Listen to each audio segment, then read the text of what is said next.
Hamas warns no truce deal if Israel continues aggression. And also, AstraZeneca withdraws COVID-19 vaccine worldwide.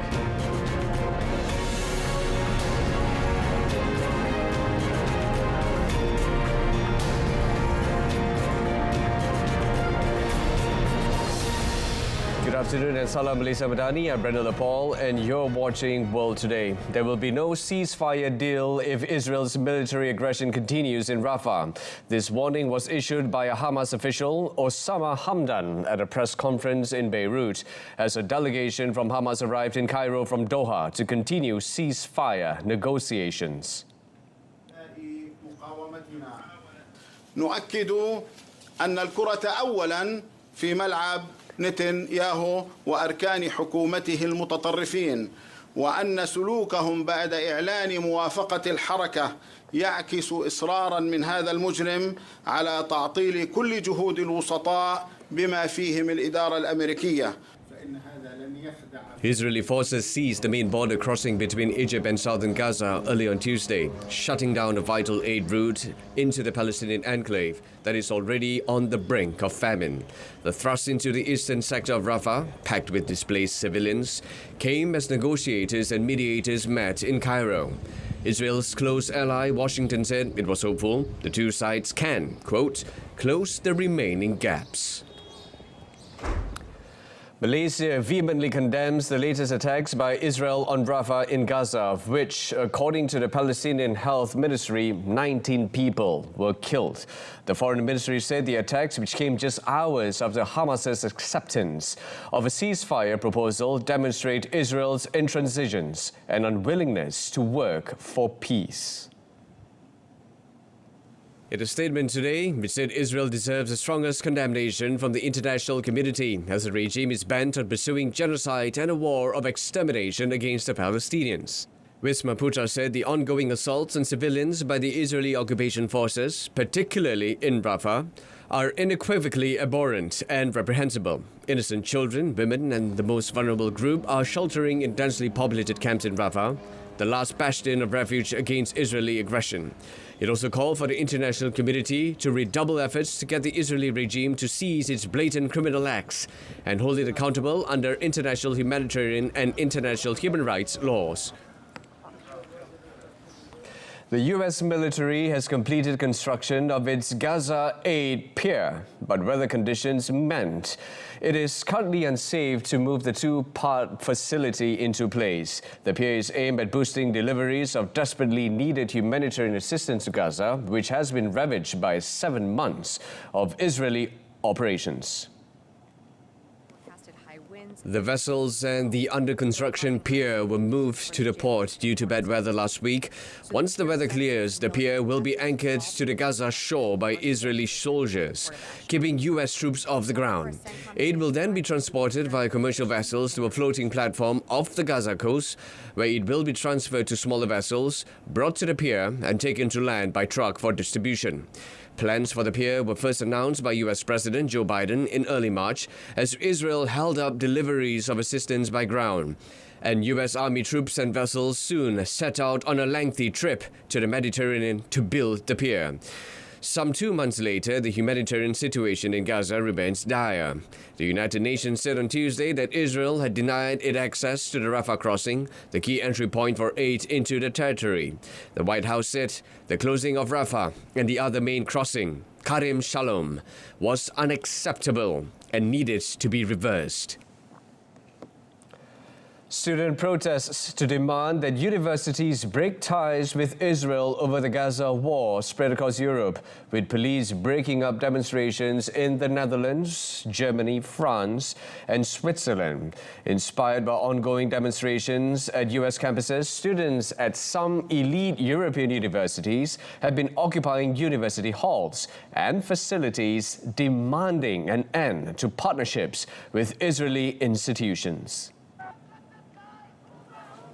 At the University of Amsterdam, images of public broadcasters showed police baton charging protesters and smashing up tents at around 4 a.m. after they refused to leave the campus.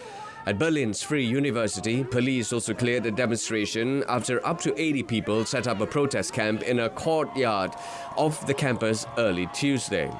Berlin police said they made some arrests for incitement to hatred and trespassing. In Paris, police twice intervened at Paris's prestigious Sciences Po University to disperse about 20 students who had barricaded themselves in the university's main hall. Mais on est ici évidemment un rassemblement pour la Palestine et particulièrement pour l'offensive qui est en train de se passer à Rafah et protester contre ce qui est en train de se passer et aussi dénoncer la complicité de Sciences Po, notre école, avec ce génocide qui est en cours et évidemment aussi protester contre la répression qu'on subit en ce moment en protestant pacifiquement. At the nearby Sorbonne University building, police moved to eject about 100 students who had occupied an amphitheater for 2 hours to protest about Gaza. In Switzerland, protests on Tuesday spread to 3 universities across the country. The University of Lausanne was the first to mobilize, with several hundred students occupying a hall to demand an end to partnership with Israeli universities. The movement spread to the EPFL University in Lausanne, where a group of students occupied the university's hall before dispersing in the afternoon, and to University of Geneva, where about 100 students took over a hall with sofas, chairs and tables around midday. Iran and the UN nuclear watchdog will continue talks aimed at ending an impasse on many issues between them and should strike a deal on a package of measures soon. International Atomic Energy Agency Chief Rafael Grossi said they were trying to agree on tangible measures rather than thrashing out a new agreement. The IAEA Director General said a March 2023 agreement with Iran was still valid, but required more substance to be added. What we need is to have the necessary substance into it. We started a number of measures last year already. There was a slowdown in its implementation. We have been discussing this, and we are trying to put concrete content, at least my contribution into the discussion today and yesterday has been that, to focus onto very concrete, very practical, tangible measures that can be implemented in order to accelerate the process. Earlier, Grossi held discussions with senior Iranian officials, including the Atomic Energy Organization of Iran chief, Mohammad Eslami. When asked if Iran was demanding that sanctions be lifted in exchange for nuclear steps, which would be beyond the IAEA's remit and require the involvement of major powers, Grossi said there were political aspects to the discussions. However, some of the issues were outside of his purview. Anglo-Swedish drug maker AstraZeneca is withdrawing its COVID-19 vaccine worldwide. The Telegraph reported that the vaccine can no longer be used in the European Union after the company voluntarily withdrew its marketing authorization. According to the report, the application to withdraw the vaccine was made on 5th March and came into effect on 7th May. Similar applications will be made in the UK and other countries that had approved the vaccine, known as Vaxzevria, in the coming months. According to media reports, the drug maker has previously admitted in court documents that the vaccine causes side effects, such as blood clots and low blood platelet counts. Meanwhile, AstraZeneca said that the withdrawal of its COVID-19 vaccine was due to a surplus of available updated vaccines since the pandemic. The company also said it would proceed to withdraw the vaccine Vaxzevria's marketing authorizations within Europe. In other news, North Korea's former propaganda chief, credited with masterminding the personality cult surrounding the ruling Kim dynasty, has died, with leader Kim Jong-un photographed bowing at his funeral bier. The Korean Central News Agency said Kim Ki-nam died on Tuesday due to old age and multiple organ dysfunction. He was 94. State media KCNA said Kim Jong-un visited the funeral hall earlier today paid silent tribute and looked around the pier with bitter grief over the loss of a veteran revolutionary who had remained boundlessly loyal to the regime. A wreath in the name of Kim Jong-un was laid before the bier of the deceased. Kim Kin-nam is best known for having led North Korea's key department for propaganda. In the 1970s, he was in charge of Pyongyang's official mouthpiece, the Rodong Sinmun newspaper. He is credited with masterminding the cult of the Kim family dynasty. The Kim dynasty, established by Pyongyang's founding leader, Kim Il-sung, has ruled the impoverished, isolated nation with an iron fist and pervasive personality cult over 3 generations.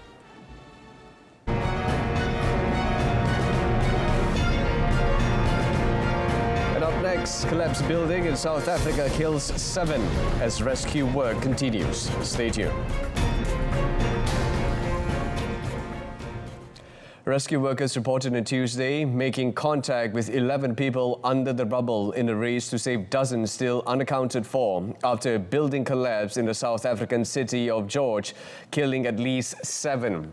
33 people have been pulled out of the debris of the 5-story apartment block which caved in Monday afternoon while under construction. Of the 75 workers who had been on the construction site, 42 people were still unaccounted for, including the 11 with whom contact had been established. With the second night of rescue work underway, emergency services personnel surrounded a hole where a survivor was pulled out of the rubble and put onto a stretcher. 3 rescue teams were working on 3 different areas of the collapsed building, which included an underground car park. The reasons for the collapse were still unknown. President Cyril Ramaphosa offered his deep condolences to the relatives and friends and said his thoughts were with the families of the dead and missing. The 3 men accused of murdering Canadian Sikh leader Hardeep Singh Nijjar last year in a killing that triggered a diplomatic crisis between Canada and India appeared briefly in a British Columbia courtroom. Karanpreet Singh, 28, Kamalpreet Singh, 22, and Karan Brar, 22, all Indian nationals face charges of first-degree murder and conspiracy to commit murder. The 3 appeared via video link wearing orange prison uniforms. Nijjar, 45, was shot dead in June outside a Sikh temple in Surrey, a Vancouver suburb with a large Sikh population. Canadian police said they are probing whether the 3 accused had ties to the Indian government. India has denied involvement in Nijjar's death but will wait for Canadian police to share information on the 3 accused. Nijjar was a Canadian citizen campaigning for the creation of Khalistan, an independent Sikh homeland carved out of India. The presence of Sikh separatist groups in Canada has long frustrated New Delhi, which had labelled Nijjar a terrorist. Long queues were building at British airports after the country's border force suffered a nationwide technical issue that affected passport control. Britain's leading airports, including Heathrow, Gatwick and Stansted in the south, Manchester in northern England and Edinburgh in Scotland, said they were aware of a nationwide problem and their staff were working with border force officials to help resolve the issue. Footage posted on social media showed large queues of passengers waiting at passport control. Britain's automated border gate system crashed in May 2023, causing long queues and several hours of delays for passengers. The country's air traffic system also went into meltdown in August 2023 when a technical problem disrupted the National Air Traffic Service for several hours. Border Force is a law enforcement command within the Home Office, which operates passport controls and e-gates at airports. The world just experienced its hottest April on record, extending an 11th-month streak in which each month was the hottest recorded month. According to the European Union's Copernicus Climate Change Service in its monthly bulletin, the world's average temperature was at 1.61 degrees Celsius, above the average in the 1850 to 1900 pre-industrial period. Scientists have already confirmed climate change caused some specific weather extremes in April, including a heat wave in the Sahel, linked to potentially thousands of deaths. Heat waves also affected many Asian countries, with governments opting to close schools in the Philippines and Cambodia to protect student health, while heat also reached dangerous temperatures across India and Bangladesh. Greenhouse gas emissions from burning fossil fuels are the main cause of climate change. In recent months, the natural El Niño phenomenon has also raised temperatures. This is what's most puzzling, is that despite the end of the El Niño event, the sea surface temperatures, the global sea surface temperature remains so high. I think that's one of the questions that is keeping climate scientists busy at the moment, is trying to understand whether we fully understand the climate system, or if something has shifted. I think whether we have reached a possible tipping point. Countries agreed the 1.5 degrees Celsius goal at a UN climate summit in 2015. The level, scientists say, would avoid the most disastrous consequences of warming, like fatal heat, flooding, and the irreversible flaws of ecosystems. But some scientists have said the goal can no longer realistically be met and have urged governments to cut CO2 emissions faster to limit overshoot of the target. A submerged plane and runways underwater in southern Brazil after heavy rain lashed the city of Porto Alegre. The Berita Stadium was also turned into a muddy pool. Outside the stadium, residents used boats to navigate the flooded streets of the state capital. Brazilian President Luiz Inácio Lula da Silva asked Congress to recognize the state of public emergency for the heavy rains. The devastating rains have taken the lives of 90 and left over 130 people missing in the country's southernmost state of Rio Grande do Sul.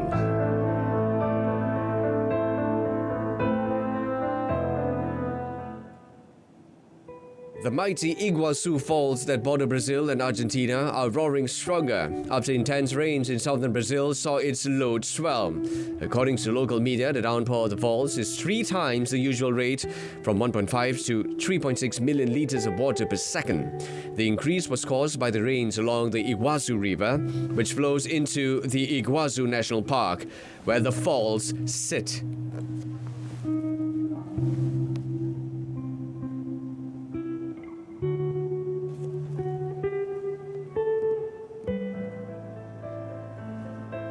A swarm of tornadoes touched down overnight in Oklahoma, killing at least 1 person and injuring at least 5 as they flattened homes and ripped down trees in the northeast corner of the state. According to the Oklahoma Department of Emergency Management, some 40 homes were damaged or destroyed, and a natural gas leak was reported in Barnsdall. Aerial footage showed destroyed houses, downed power lines and trees, and debris strewn across roadways throughout the area. Some 16,000 homes and businesses were without power in Oklahoma.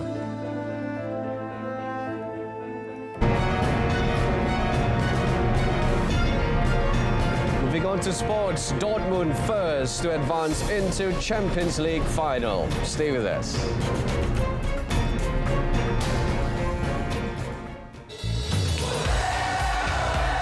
Membuka tirai perlawanan Liga Malaysia 2024. 2 pasukan kini sedia untuk berentak bagi memburu peluang meletus ledakan dalam perlawanan sumbangsih merebut Piala Sultan Haji Ahmad Shah. Jumaat 10 Mei, Johor Darul Takzim bertemu Selangor FC 8.30 malam di saluran OK dan saluran sukan RTM. Saksikan juga secara penstreaman langsung di RTM Klik. Thanks for staying with us. Defending champions Malaysia produced a stunner to beat world number 10 New Zealand 6-4 in the 30th Sultan Azlan Shah Cup in Ipoh last night. The Speedy Tigers were firing on all cylinders despite the rainy weather conditions at the Azlan Shah Hockey Stadium. Malaysia started the scoring spree as early as the 2nd minute through Faisal Sari's field goal. Malaysia then extended the lead to 3-0 through Muhammad Azrai Aizad and Azimuddin Shakir Kamaruddin. Mohammad Azrai then slotted in his second goal in the 14th minute. However, the Black Sticks chased back via Jake Smits and John T. Elms. After goalless third quarter, Sajid Singh's Chargers continued their scoring feast through Muhajir Abdul Rauf. The Speedy Tigers netted another in the 60th minute through a quick counter-attack by Muhammad Azrai Aizat to complete his second hat-trick. New Zealand's Isaac Holbrook netted a penalty corner in the final 18 seconds of play to end the match at 6-4. But as I said, we need to strengthen our defense. We need to get better. Our forwards are doing a good job. I think we have scored many goals. So this is a learning process. So we got a lot more to learn. And on to football, Mats Hummels headed in the only goal as Borussia Dortmund stunned Kylian Mbappe and Paris Saint-Germain in the Champions League semi-final second leg on Tuesday, winning 1-0 on the night and advancing 2-0 on aggregate to next month's final at Wembley. Hummels struck 5 minutes into the second half at Parc des Princes and PSG were unable to muster a response. The home side all out of luck as they hit the woodwork 4 times in total. Dortmund, who sit 5th in the German Bundesliga, were never expected to go so far and will be underdogs in the first June showpiece, regardless of whether they face their old rivals Bayern Munich or Real Madrid, who meet on Wednesday. It will be their first final since 2013, where remarkably the match was also played at Wembley and Jurgen Klopp's Dortmund lost to Bayern. Hummels played in that final, and here, 11 years later, he was the hero as Dortmund built on the advantage given to them by Niklas Füllkrug's goal in the first leg. PSG have never won the Champions League trophy despite all the money invested by their Qatari owners since the 2011 takeover, and there will be no dream send-off for Mbappe, who will be leaving on 1st June. In Premier League, Nottingham Forest have failed in their appeal against a 4-point penalty for breaching the top-flight financial rules. The club were hit by the sanction by an independent commission in March for breaching the profitability and sustainability rules, or PSR, threshold of £61 million by £34.5 million. Forest quickly indicated their intention to appeal, but an independent appeal board panel has upheld the original penalty, which relates to a 3-year assessment period ending with the 2022-23 season. It means the 17th-place club remained on 29 points, 3 points above the relegation zone, with 2 games left to play. Forest had sought a reduction in the punishment because they felt the original commission should have taken the big money sale of Brennan Johnson to Tottenham 2 months after the end of the financial year ending 2023 into account as a mitigating factor. They also felt the original's commission had made a mistake by not wholly or partially suspending the sanction. In November, Everton were docked 10 points for breaching PSR, reduced to 6 on appeal, while the separate 2-point deduction imposed on the club for a separate breach is under appeal. Still in football, Brazilian defender Thiago Silva announced Tuesday that he will rejoin hometown club Fluminense when his Chelsea contract expires at the end of the season. Silva will join the Copa Libertadores champions on a 2-year deal. Silva first joined Fluminense's academy as a youth but was forced to move away in order to find first-team opportunities. He returned to the club in 2016 and won the Copa do Brasil before joining Italian outfit AC Milan in 2009. During his career in Europe, Silva won league titles with Milan and Paris Saint-Germain, as well as the Champions League side Chelsea in 2021. O Monstro, or the Monster, as Silva is nicknamed by Brazilian fans, represented his country 113 times and won the Copa America in 2019. Chelsea has granted permission to the centre-back to begin training with Fluminense prior to his registration transferring on 1st July. And in cycling, Italy's Jonathan Milan emerged a popular home winner of the Giro d'Italia, 4th stage on Tuesday, with race favourite Tadej Pogačar retaining the overall lead. Milan of Little Trek went to the front close to the line, and despite the best effort of Australia's Caden Groves, the Italian held on to make up for missing out on winning stage 3 when he was outsprinted by Team Merlier. Germany's Phil Bauhaus of Bahrain victorious came in third on the 190-kilometre ride from Terima to Andorra, which had seen a breakaway almost from the start before the peloton brought them back to set up the expected sprint finish. Race favourite Pogačar remains 46 seconds ahead of Geraint Thomas of Ineos Grenadiers, while Colombia's Daniel Martinez a further second back in third. All the top riders in the overall standings finished in the main pack and the general classification remain unchanged. In other news, a drone and fireworks display celebrated on Tuesday the imminent arrival of the Olympic flame at Marseille's Old Port in southern France, where the Olympic torch is set to land on Wednesday aboard the Bellum. The transfer of the flame onshore from the 19th century tall ship will mark the start of a 12,000-kilometre torch relay across mainland France and the country's far-flung overseas territories. Organisers are hoping the first public spectacle of their much-hyped iconic Olympics, just 79 days away, will help build excitement. Over 1,000 other boats will accompany vessel firing the torch as it approaching the harbour. Up to 150,000 people are expected to attend the ceremony on Wednesday, an event which French President Emmanuel Macron is expected to make an appearance at the event. The honour of being the first torchbearer will fall to four-time Olympic medal-winning swimmer Florence Manadou. Fireworks and a free concert will complete the show, which will be broadcasted live on French TV. In the background, around 6,000 members of the security forces are expected to be on duty. It will be the first time Paris has played host for a century, after previous editions in 1924 and 1900.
That's it from us. A reminder of our top story. Hamas warns no truce deal if Israel continues aggression in Rafah. Do join us again tonight, TV1 and Saluran Berita RTM for more. Or you can stream us online on RTM Click's website or mobile app. Till then, I'm Brendan Paul from the river to the sea. Palestine will be free. Take care.